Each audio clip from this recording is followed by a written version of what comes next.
and this is called Maintaining the Standard. So this is also from that collection that was given by Ajahn Chah to the a group of monks and novices, and this was given at Wat Pah Pong after the completion of the Dhamma exams in 1978. So in Thailand they have like an annual public exams for a Dhamma study program that a number of the monastics will take part in. So this is the 47th talk in the series, Maintaining the Standard. Today we are meeting together as we do every year after the annual Dhamma examinations. At this time, all of you should reflect on the importance of carrying out the various duties of the monastery, those toward the preceptor and those toward the teachers. These are what hold us together as a single group, enabling us to live in harmony and concord. They're also what lead us to have respect for each other, which in turn benefits the community. In all communities, from the time of the Buddha till the present, no matter what form they may take, if the residents have no mutual respect, they cannot succeed. Whether they be secular communities or monastic ones, if they lack mutual respect, they have no solidarity. If there's no mutual respect, negligence sets in and the practice eventually degenerates. Our community of Dhamma practitioners has lived here for about 25 years now, steadily growing, but it could deteriorate. We must understand this point. But if we're all heedful, have mutual respect and continue to maintain the standards of practice, I feel that our harmony will be firm. Our practice as a group will be a source of growth for Buddhism for a long time to come. Now, in regard to study and practice, they are a pair. Buddhism has grown and flourished until the present time because of study going hand in hand with practice. If we simply learn the scriptures in a heedless way, negligence sets in. For example, in the first year here, we had 7 monks for the rains retreat. At that time I thought to myself, whenever monks start studying for Dhamma examinations, the practice seems to degenerate. Considering this, I tried to determine the cause, so I began to teach the monks who were there for the rains retreat, all 7 of them. I taught for about 40 days, from after the meal till 6 in the evening, every day. The monks went for the exams, and it turned out there was a good result in that respect. All 7 of them passed. That much was good. But there was a certain complication regarding those who were lacking in circumspection. To study, it's necessary to do a lot of reciting and repeating. Those who are unrestrained and unreserved tend to grow lax with meditation practice and spend all their time studying, repeating and memorizing. This causes them to throw out their old abiding, their standards of practice, and this happens very often. So it was that when they'd finished their studies and taken their exams, I could see a change in the behaviour of the monks. There was no walking meditation, only a little sitting, and an increase in socializing. There was less restraint and composure. Actually, in our practice, when you do walking meditation, you should really determine to walk. When sitting in meditation, you should concentrate on doing just that. Whether you're standing, walking, sitting or lying down, you should strive to be composed. But when people do a lot of study, their minds are full of words. They get high on the books and forget themselves. They get lost in externals. Now this is so only for those who don't have wisdom, who are unrestrained and don't have steady sati. For these people, studying can be a cause for decline. When such people are engaged in study, they don't do any sitting or walking meditation and become less and less restrained. Their minds become more and more distracted. Aimless chatter, lack of restraint and socializing become the order of the day. This is the cause for the decline of the practice. It's not because of the study in itself, but because certain people don't make the effort, they forget themselves. Actually, the scriptures are pointers along the path of practice. If we really understand the practice, then reading or studying are both further aspects of meditation. But if we study and then forget ourselves, it gives rise to a lot of talking and fruitless activity. People throw out the meditation practice and soon want to disrobe. Most of those who study and fail soon disrobe. It's not that study is not good, or that the practice is not right. It's that people fail to examine themselves. Seeing this, in the second rains retreat, I stopped teaching the scriptures. Many years later, more and more young men came to become monks. Some of them knew nothing about the Dhamma Vinaya and were ignorant of the texts. So I decided to rectify the situation, asking those senior monks who had already studied to teach. And they have taught up until now, until the present time. This is how we came to have studying here. However, every year when the exams are finished, I ask all the monks to re-establish their practice. So all the scriptures which aren't directly concerned with the practice, put them away in the cupboards. Re-establish yourselves. Go back to the regular standards. Re-establish the communal practices, such as coming together for the daily chanting. This is our standard. Do it even if only to resist your own laziness and aversion. This encourages diligence. Don't discard your basic practices: eating little, speaking little, sleeping little, restraint and composure, aloofness, regular walking and sitting meditation, meeting together regularly at the appropriate times. Please make an effort with these, every one of you. Don't let this excellent opportunity go to waste. Do the practice. You have this chance to practice here because you live under the guidance of the teacher.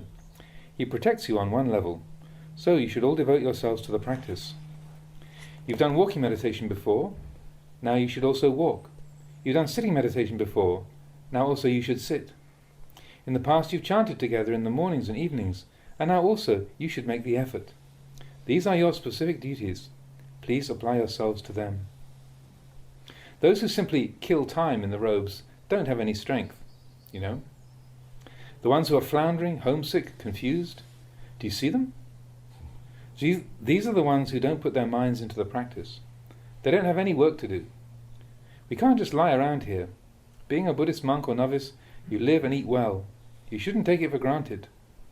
Karma sukhalikanu yogo, indulgence in sense pleasures, indulgence in comfort, is a danger. Make an effort to find your own practice. Whatever is faulty, work to rectify. Don't get lost in externals. One who has zeal never misses walking and sitting meditation, never lets up in the maintenance of restraint and composure. Just observe the monks here. Whoever, having finished the meal and any business, having hung out his robes, walks meditation. And when we walk past his kuti, we see that the walking path is a well-worn trail, and we see him often walking on it. This monk is not bored with the practice. This is one who has effort, who has zeal. If all of you devote yourselves to the practice like this, not many problems will arise. If you don't abide with the practice, the walking and sitting meditation, you're doing nothing more than just travelling around. Not liking it here, you go travelling over there. Not liking it there, you come touring back here. That's all you're doing, following your noses everywhere. These people don't persevere. It's not good enough. You don't have to do a lot of travelling around. Just stay here and develop the practice. Learn it in detail. Travelling around can wait till later. It's not difficult. Make an effort, all of you. Prosperity and decline hinge on this. If you really want to do things properly, then study and practice in proportion. Use both of them together. It's like the body and the mind. If the mind is at ease and the body free of disease and healthy, then the mind becomes composed. If the mind is confused, even if the body is strong, there will be difficulty, let alone when the body experiences discomfort. The study of meditation is a study of cultivation and relinquishment. What I mean by study here is, whenever the mind experiences a sensation, do we still cling to it? Do we create a problem around it? Do we experience enjoyment or aversion over it? To put it simply, do we still get lost in our thoughts? Yes, we do. If we don't like something, we react with aversion. If we do like it, we react with pleasure, and the mind becomes defiled and stained. If this is the case, then we must see that we still have faults. We're still imperfect. We still have work to do. There must be more relinquishing and more persistent cultivation. This is what I mean by studying. If we get stuck on anything, we recognize that we're stuck. We know what state we're in, and we work to correct ourselves. Living with the teacher or apart from the teacher should be the same. Some people are afraid. They're afraid that if they don't do walking meditation, the teacher will upbraid or scold them. This is good in a way, but in the true practice, you don't need to be afraid of others. Just be wary of faults arising within your own actions, speech or thoughts. When you see faults in your actions, speech or thoughts, you must guard yourselves. Attano chodayatanang. You must exhort yourself. Don't leave it to others to do. We must quickly improve ourselves, know ourselves. This is called studying, cultivating and relinquishing. Look into this till you see it clearly. Living in this way, we rely on endurance, persevering in the face of all defilements. Although this is good, it's still on the level of practicing the Dhamma without having seen it. If we've practiced the Dhamma and seen it, then whatever is wrong, we will have already given it up. Whatever is useful, we will have cultivated. Seeing this within ourselves, we experience a sense of well-being. No matter what others say, we know our own mind. We're not moved. We can be at peace anywhere. Now the younger monks and novices who have just begun to practice may think that the senior Ajahn doesn't seem to be doing much walking or sitting meditation. Don't imitate him in this. You should emulate, but not imitate. To emulate is one thing, to imitate another. The fact is that the senior Ajahn dwells within his own particular contented abiding. Even though well done, Bhante. Even though he doesn't seem to practice externally, he practices inwardly. Whatever is in his mind cannot be seen by the eye. The practice of Buddhism is the practice of the mind. Even though the practice may not be apparent in his actions or speech, the mind is a different matter. Thus, a teacher who has practiced for a long time, who is proficient in the practice, may seem to let go of his actions and speech, but he guards his mind. He is composed. Seeing only his outer actions, he may try to imitate him, letting go and saying whatever you want to say, but it's not the same thing. You're not in the same league. Think about this. There's a real difference. You're acting from different places. Although the Ajahn seems to simply sit around, he is not being careless. He lives with things, but he's not confused by them. We can't see this, because whatever is in his mind is invisible to us. Don't judge simply by external appearances. The mind is the important thing. When we speak, our minds follow that speech. Whatever actions we do, our minds follow. But one who has practiced already may do or say things which his mind doesn't follow, because it adheres to Dhamma and Vinaya. For example, sometimes the Ajahn may be severe with his disciples. His speech may appear to be rough and careless. His actions may seem coarse. Seeing this, all we can see are his bodily and verbal actions. But the mind, which adheres to Dhamma and Vinaya, can't be seen. Adhere to the Buddha's instruction. Don't be heedless. Heedfulness is the way to the deathless. Heedlessness is death. Consider this. Whatever others do is not important. Just don't be heedless yourself.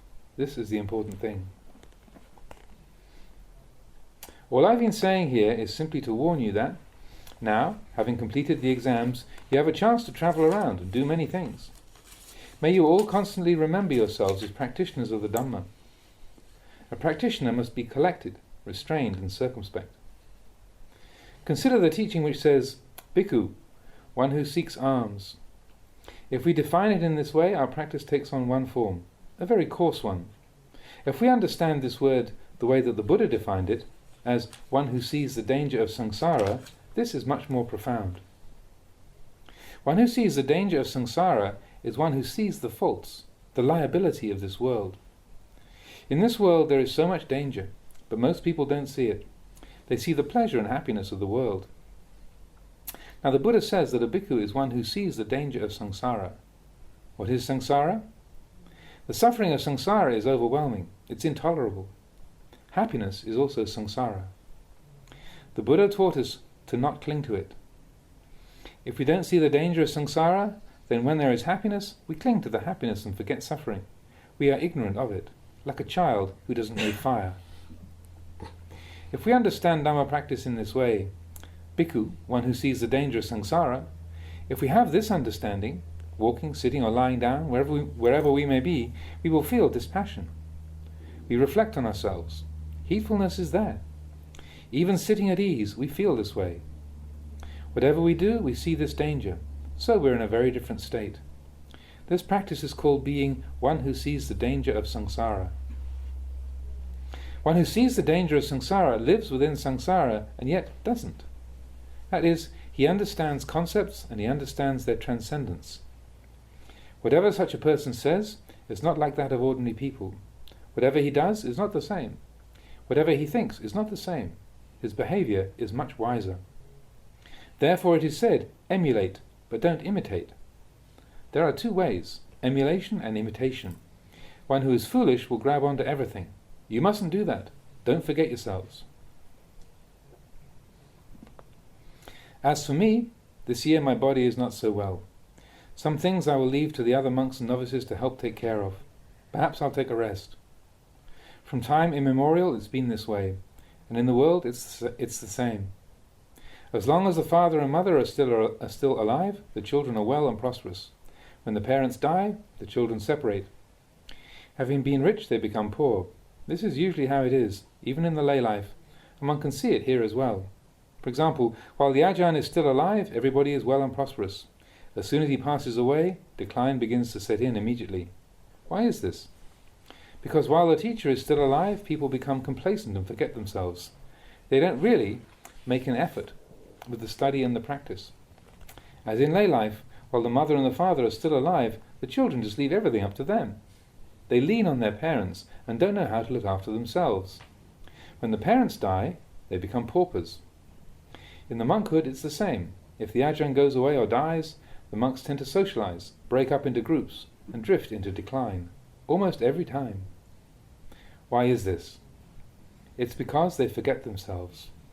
Living off the merits of the teacher, everything runs smoothly. When the teacher passes away, the disciples tend to split up. Their views clash. Those who think wrongly live in one place. Those who think rightly live in another. Those who feel uncomfortable leave their old associates and set up new places and start new lineages with their own groups of disciples. This is how it goes. In the present it's the same. This is because we are at fault. While the teacher is still alive, we're at fault. We live heedlessly. We don't take up the standards of practice taught by the Ajahn and establish them within our own hearts. We don't really follow in his footsteps. Even in the Buddha's time it was the same. Remember the scriptures? That old monk, what was his name? Subhadda Bhikkhu. When Venerable Mahakassapa was returning from Pava, he asked an ascetic on the way, "Is the Lord Buddha faring well?" The ascetic answered, The Lord Buddha entered Parinibbana 7 days ago." Those monks who were still unenlightened were grief-stricken, crying and wailing. Those who had attained the Dhamma reflected to themselves, the Buddha has passed away, he's journeyed on. But those who were still thick with defilements, such as Venerable Subhadda, said, "What are you all crying for? The Buddha has passed away. That's good. Now we can all live at ease. When the Buddha was alive, he was always bothering us with some rule or other. Couldn't do this, couldn't say that. Now the Buddha's passed away, that's fine. We can do whatever we want, say what we want. Why should we cry?" It's been so from the way back then till the present day. However that may be, even though it's impossible to preserve entirely, suppose we had a glass and we took care to preserve it. Each time we used it, we cleaned it and put it away in a safe place. Being very careful with that glass, we can use it for a long time. And then, when we're finished with it, others can also use it. Now, using glasses carelessly and breaking them every day, or using one glass for 10 years before it breaks, which is better? Our practice is like this. For instance, if out of all of us living here, practicing steadily, only 10 practice well, then Wat Papong will prosper. Just as in the villages. In a village of 100 houses, if there are only 50 good people, that village will prosper. Actually, to find even 10 would be difficult. Well, take a monastery like this one here. It's hard to find even 5 or 6 monks who have real commitment, who really do the practice. In any case, we don't have any responsibilities now other than to practice well. Think about it. What do we own here? We don't have wealth, possessions and families anymore. Even food we take only once a day. We've given up many things already, even better things than these. As monks and novices, we give up everything. We own nothing. All those things people really enjoy have been discarded by us. Going forth as a Buddhist monk is in order to practice. Why then should we hanker for other things, indulging in greed, aversion or delusion? To occupy our hearts with other things is no longer appropriate. Consider, why have we gone forth? Why are we practicing? We've gone forth to practice. If we don't practice, then we just lie around. If we don't practice, then we're worse off than lay people. We don't have any function. If we don't perform any function or accept our responsibilities, it's a waste of the samana's life. It contradicts the aims of a samana. If this is the case, then we're heedless. Being heedless is like being dead. Ask yourself, will you have time to practice when you die? Constantly ask yourself, when will I die? If we contemplate in this way, our mind will be alert every second. Heedfulness will always be present. When there is no heedlessness, sati, recollection of what is what, will automatically follow. Wisdom will be clear, seeing all things clearly as they are. Recollection guards the mind, knowing the arising of sensations at all times, day and night. That is to have sati. To have sati is to be composed. To be composed is to be heedful.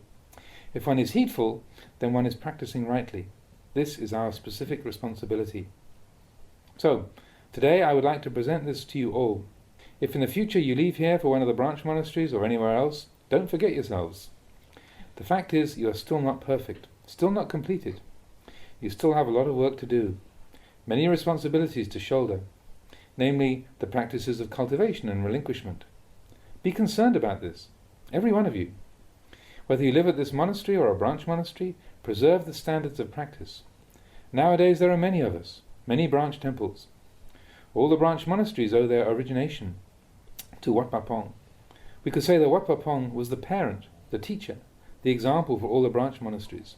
So, especially the teachers, monks and novices of Wat Pah Pong, should try to set the example, to be the guide for all the other branch monasteries, continuing to be diligent in the practices and responsibilities of a samana.